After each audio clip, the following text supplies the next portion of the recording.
அனைவருக்கும் வணக்கம்.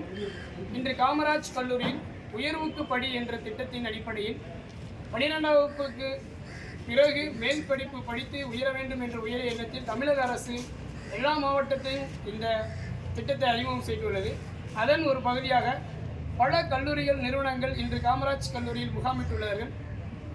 அதில் கலை பண்பாட்டுத்துறை தூத்துக்குடி மாவட்ட அரசு இசைப்பள்ளியின் சார்பாக பகுதி நேர கிராமிய கலை பயிற்சியும் முழு நேரமாக கலை பயிற்சிக்கான படிவமும் இங்கு உள்ளது. எல்லோருக்கும் கண்டிப்பாக கடவுள் ஒரு திறமையை கொடுத்துருப்பாங்க. அது பாட்டாக இருக்கலாம், எழுத்தாக இருக்கலாம், பேச்சாக இருக்கலாம், கவிதையாக இருக்கலாம், கட்டுரையாக இருக்கலாம், ஓவியமாக இருக்கலாம். ஆனால் ஏதேனும் ஒரு திறமை கண்டிப்பாக இருக்கும். அதன் வழியாக உயர்த்த முடியும். கலையும் கல்வியும் என்ற வழியில் நாங்கள் பயணம் பண்ணுவது அதுதான். மாணவர்கள் உங்கள் திறமை வெளிக்காட்ட தூத்துக்குடி மாவட்ட அரசு இசைப்பள்ளியில் கலை பயிற்சிகள் உள்ளது. கலந்து கொள்ளுங்கள். உயர்வுக்கு படிங்கள், உயர படிங்கள். எண்ணம் போல் வாழ்க்கை. கலையும் கல்வியும் சகா.